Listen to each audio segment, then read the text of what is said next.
സോഷ്യലിസത്തിന്റെ തകർച്ചയെക്കുറിച്ച് പറയുന്നു, ജനാധിപത്യത്തിന്റെ തകർച്ചയെക്കുറിച്ച് പറയുന്നു, അതുപോലെ തന്നെ സനാതന ധർമ്മങ്ങളുടെ എല്ലാ തകർച്ചയെക്കുറിച്ച് പറഞ്ഞു. ഈ സനാതന ധർമ്മങ്ങൾക്കും ഈ തകർച്ചയ്ക്ക് ബദലായിട്ട് പകരം വെക്കാൻ വേണ്ടിയിട്ട് മറ്റൊരു ആശയം ഇല്ലാത്തതിന്റെ ആകുലതയെ കുറിച്ചിട്ടും ആര് പറയുന്നു? ഈ എം ഗോവിന്ദൻ പറയുന്നു എന്നുള്ളതാണ്. അപ്പോഴാണ് നമ്മൾ മനസ്സിലാകുന്നത് ഈ സമൂഹം അത്രമാത്രം വിഷലിപ്തമായിട്ട് കിടക്കുന്ന ഒരു സമൂഹമാണ് എന്ന് നമുക്ക് തോന്നിക്കൊണ്ടിരിക്കുകയാണ്. അപ്പോ അദ്ദേഹം അതിൽ തന്നെ മാവേലി എഴുന്നള്ളും പുണ്യനാടിൽ ബഹളങ്ങളെല്ലാം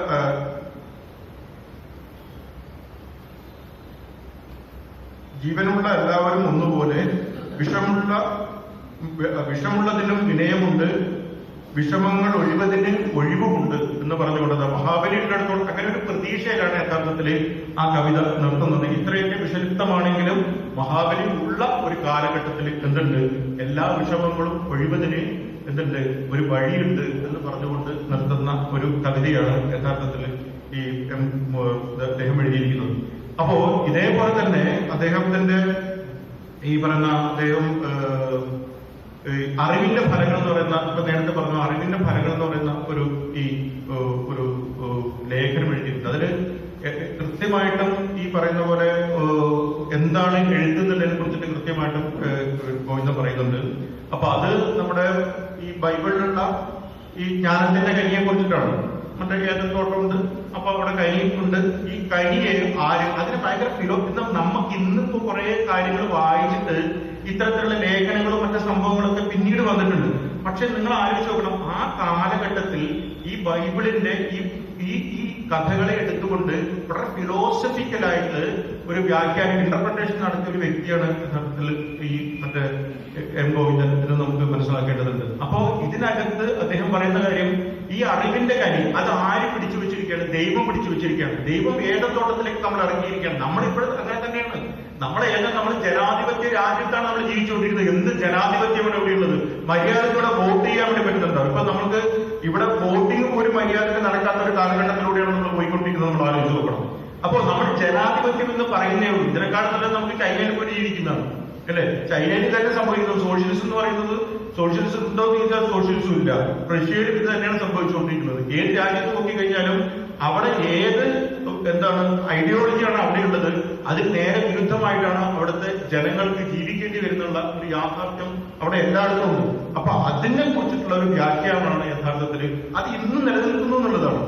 അപ്പൊ ഇതില് ഈ ആദവും ഹവ്വയുടെയും ഈ ഫലം ദൈവം പറയുന്നത്, ഈ ഫലം മാത്രം നിങ്ങൾ എടുക്കരുത്, ബാക്കിയെല്ലാം ഉണ്ട്. നിങ്ങൾ എന്ത് വേണം, നിങ്ങൾക്ക് ഇഷ്ടം പോലെ നിങ്ങൾക്ക് പിന്നെ ആഹാരം കഴിക്കാം, മറ്റേത് ഫലങ്ങളും നിങ്ങൾക്ക് ഇത് ചെയ്യാം. നിങ്ങൾക്ക് ലൈംഗികതയ്ക്ക് അതിഭീകരമായ സ്വാതന്ത്ര്യം നിങ്ങൾക്കുണ്ട്. നിങ്ങൾക്ക് എല്ലാം ഞാൻ തരുന്നു. പക്ഷെ നിങ്ങൾ എന്ത് മാത്രം ചെയ്യരുത്, നിങ്ങൾ ആ കനി മാത്രം എടുക്കരുത്. അത് ഏതിന്റെ കനിയാണ്? അത് അറിവിന്റെ കനിയാണ്. ആ അറിവിന്റെ കനി എടുത്ത് കഴിഞ്ഞാൽ നിങ്ങൾ എങ്ങോട്ട് പോകും? നരകത്തിലേക്ക് പോകുമെന്ന് പറയണം.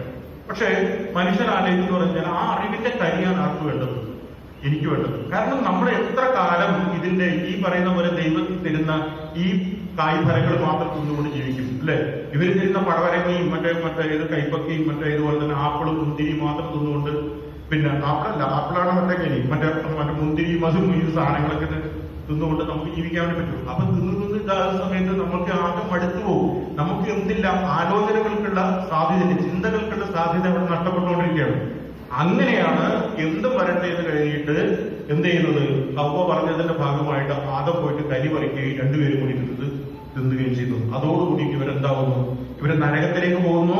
ഈ ഹവ്വയോട് പറയുന്നു, നീ എന്താണ് അതിഭീകരമായ വേദനയോടുകൂടെ നീ പ്രസവ വേദന നിനക്കുണ്ടാവും, നീ ആ വേദനയോടെ നീ മക്കളെ പെറ്റുകൂട്ടും എന്നൊക്കെ പറഞ്ഞ് ശപിച്ച് ആകെ എടാകൂടത്തിലേക്ക് കൊണ്ടുപോയിട്ട് അങ്ങോട്ട് ഈ നരകത്തിലേക്ക് കൊണ്ട് തള്ളുകയാണ്. പക്ഷെ മനുഷ്യൻ വളരെ അതിൽ പറയുന്നു, അപ്പോഴാണ് മനുഷ്യന് യഥാർത്ഥത്തിൽ ജീവിക്കുന്നതിന്റെ ഒരു ത്രില്ല് കിട്ടിയത് എന്നാണ് ഗോവിന്ദൻ പറയുന്നത്. അപ്പൊ നേരെ വരികയും അദ്ദേഹം പറയുന്നു, ഈ കനിയിൽ നിന്ന്, ഈ വീണ കനിയിൽ നിന്ന് അദ്ദേഹം അതിന്റെ വിത്ത് നട്ടുകൊണ്ട് അദ്ദേഹം ഒരു കർഷകനായി സ്വാതന്ത്ര്യവും ആഹാരവും ആർക്ക് കിട്ടി? മനുഷ്യന് കിട്ടി എന്നുള്ളതാണ്. അവന്റേതായ ആഹാരം അവൻ അധ്വാനിച്ചുകൊണ്ട് ജീവിക്കുമ്പോൾ അവന്റെ അധ്വാനത്തിലൂടെ വിളയുന്ന വിത്തുകൾ അവന് കിട്ടാൻ വേണ്ടി തുടങ്ങി, അവന് ആഹാരം കിട്ടാൻ വേണ്ടി തുടങ്ങി, അവന് സ്വാതന്ത്ര്യം കിട്ടാൻ വേണ്ടി തുടങ്ങി എന്നുള്ളതാണ്.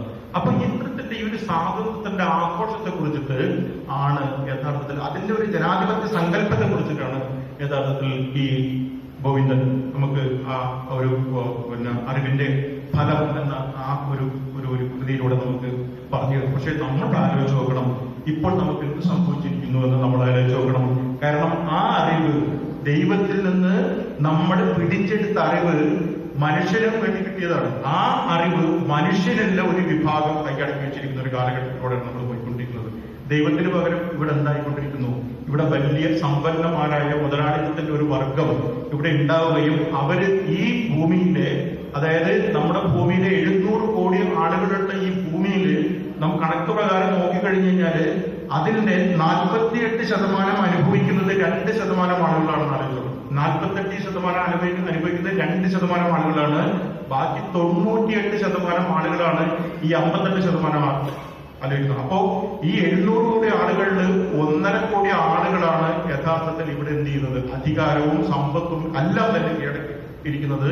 അത് ദൈവം എങ്ങനെയാണോ കനി കീഴടക്കിക്കൊണ്ടിരുന്നത്, ആ കനി കീഴടക്കി വെച്ചതുപോലെയാണ് യഥാർത്ഥത്തിൽ ഈ സമ്പന്നവർഗം ഇപ്പോൾ എന്ത് ഈ അധികാരവും ഭക്ഷണവും ഒക്കെ, മനുഷ്യന് ഭക്ഷണം പോലും കഴിക്കാൻ വേണ്ടി പറ്റാത്ത ഒരു ദയനീയാവസ്ഥയിലാണ് പോലെ കടന്നുപോയിക്കൊണ്ടിരിക്കുന്നത്. ഇപ്പൊ ഇന്ത്യയിൽ തന്നെ 25 കോടി ജനങ്ങൾ എന്താണ് ദാരിദ്ര്യരേഖയ്ക്ക് താഴെയാണ് ജീവിച്ചുകൊണ്ടിരിക്കുന്നത്. വേറെ കണക്ക് പറഞ്ഞു കഴിഞ്ഞാൽ എത്രയോ കോടി ആളുകൾ, 20 കോടി ആളുകളോ മറ്റോ ഈ പറയുന്ന പോലെ ഒരു നേരവും 2 നേരം പോലും ആഹാരം കഴിക്കാൻ വേണ്ടി പറ്റാത്ത അവസ്ഥയിലേക്ക് അധപ്പതിച്ചുകൊണ്ടിരിക്കുന്ന ഒരു ഇന്ത്യയിലാണ് നമ്മൾ ജീവിക്കുന്ന ആളുകൾ. അപ്പൊ അവിടെയാണ് നമ്മൾ ഇതിനെ കുറിച്ച് സംസാരിച്ചുകൊണ്ടിരിക്കുന്നത്, ജനാധിപത്യത്തെ കുറിച്ച് സംസാരിച്ചുകൊണ്ടിരിക്കുന്നത്. അപ്പോഴാണ് ഈ എം ഗോവിന്ദന്റെ ഈ ലേഖനത്തിന്റെ പ്രസക്തി നമ്മൾ മനസ്സിലാക്കേണ്ടത്.